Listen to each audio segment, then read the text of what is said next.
Think your car is just transportation? Wrong. It's a confession booth on wheels. Let's decode what you're really telling the world. Toyota drivers, the human equivalent of beige wallpaper. You bought a Camry or Corolla because you Googled most reliable car and stopped thinking.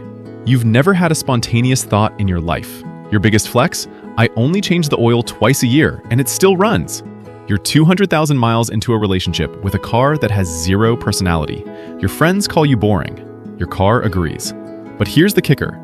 You'll outlive us all because you never take risks. Ever. BMW drivers, you bought the ultimate driving machine, but you've never seen a racetrack in your life. You think turn signals are optional. Actually, scratch that. You know they're optional. Your lease payment is bigger than your rent, but you park it at the front of every restaurant like you own the place. You tailgate people doing the speed limit on a residential street. You rev your engine at red lights to impress nobody. And deep down, you're one repair bill away from financial ruin. But hey, at least the badge looks expensive. Mercedes drivers, you wanted a BMW, but needed something your parents would approve of. You think luxury means paying $500 to replace a headlight bulb. You casually mention my Mercedes in every conversation like it's a medical degree. You drive a C-Class, but want people to think it's an S-Class. You park across 2 spaces and act offended when someone calls you out. Reality check? You're leasing yesterday's luxury while pretending it's generational wealth. The only thing authentic about you is the debt. Audi drivers, BMW owners who went to therapy but still have anger issues. You bought it for the Quattro system, but you've never driven in snow deeper than a parking lot puddle. You call it understated luxury, which is code for I'm insecure about being flashy. You spent 20 minutes explaining what Quattro means to someone who just wanted directions. You think 4 rings make you 4 times classier than everyone else. Spoiler alert, they don't. Tesla owners. Oh boy. You didn't buy a car. You joined a cult. You lecture everyone about carbon footprints while your electricity comes from a coal plant. You call it autopilot, but you're still liable when it crashes. You spent $60,000 to never go to a gas station. And now you spend 45 minutes at superchargers scrolling Instagram. You defend Elon Musk like he's your personal friend. Newsflash, he doesn't know you exist.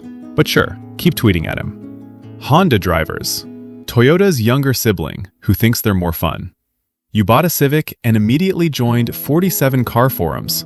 You watch YouTube videos about hidden features that are literally in the owner's manual. You think VTEC is a personality trait. You've convinced yourself your car is sporty because it has a spoiler. That came from the factory. You're practical, reliable, and deeply, deeply average. But at least you know it. Ford drivers, specifically F-150 owners. You think truck equals masculinity. You've never hauled anything heavier than groceries, but you need that towing capacity, just in case.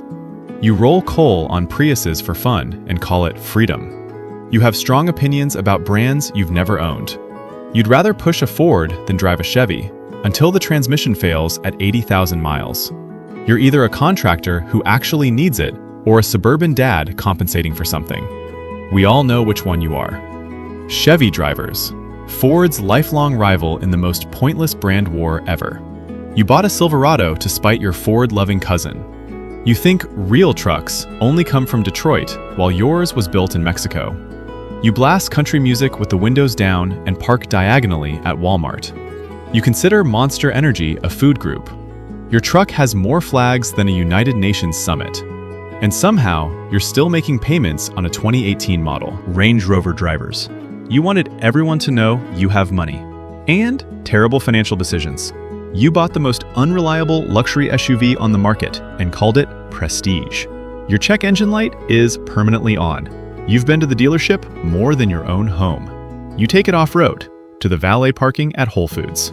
You pay $3,000 for routine maintenance and act like it's normal. You're either genuinely wealthy or drowning in debt pretending to be. Either way, you're stuck with it now. Jeep Wrangler owners. You bought a vehicle designed for war zones, to drive to Starbucks. You removed the doors once for Instagram and never did it again. You wave at other Jeep owners like you're in a secret society. Newsflash, everyone has a Jeep. Your gas mileage is 12 mpg and you act like it's a badge of honor. You spend $10,000 on mods and your Jeep is still slow, loud, and uncomfortable. But hey, At least you can take the top off and ruin your hair. Adventure awaits. The mall parking lot. Porsche drivers. You're either a dentist having a midlife crisis or a trust fund kid who can't parallel park. You bought a 911 to feel alive again, but you drive it 10 under the speed limit because depreciation terrifies you. You casually mention "my Porsche" every chance you get. You think manual transmission makes you a driving purist, but you stall at every stoplight. You're sophisticated, cultured, and utterly terrified someone will key your car. Spoiler, they will. Subaru drivers. You either love dogs, hiking, or both. There is no in-between. You bought it for the all-wheel drive, but you live in California. Your car is covered in national park stickers and a coexist bumper sticker. You wear Patagonia vests unironically. You think driving a Subaru makes you outdoorsy, but your idea of camping is a Holiday Inn without room service. You're wholesome, predictable, and probably named Alex. Your golden retriever approves this message. Mazda drivers, the underrated crowd who won't shut up about being underrated. You bought a Mazda 3 or CX-5 and immediately became its marketing department. Best interior in its class, you scream into the void. Nobody's listening. You think zoom zoom is still relevant. It's not. You got a good deal, and convincing yourself it's as good as a BMW. You're practical, sensible, and slightly annoying. But honestly, you made a smart choice. You just need to stop talking about it. Volkswagen drivers. You wanted European luxury on a Honda budget. You bought a GTI and think you're in Fast and Furious. You spend more time on car forums than with actual humans. Your check engine light has been on since 2019. You call it German engineering, but your repairs cost more than the car's value. You convince yourself it's character. You're quirky, enthusiastic, and one electrical issue away from selling it for scrap. Kia and Hyundai drivers. You discovered they're actually good now and won't stop telling people. You got a 10-year warranty and treat it like life insurance. You bought a Stinger or Genesis and demand respect from BMW drivers. They're not giving it. You're the ultimate value shopper. You got 90% of the features for 60% of the price and 40% of the clout. But here's the truth. You're winning. You just don't get the badge prestige, and that kills you inside. Lamborghini and Ferrari owners. You bought a car worth more than most houses, that you can't drive over a speed bump. You rev the engine in tunnels, every single time. You think everyone's impressed. Half are annoyed. The other half are calling you a show-off. You can't see out of it, can't hear in it, and your back hurts after 20 minutes. But you look cool in Instagram photos, so worth it, right? You're living the dream, or compensating for something. We'll let the psychologists decide. Nissan Altima drivers, the final boss of chaotic driving. You have no insurance, expired tags, and a paper license plate from 2021. You weave through traffic like you're playing GTA.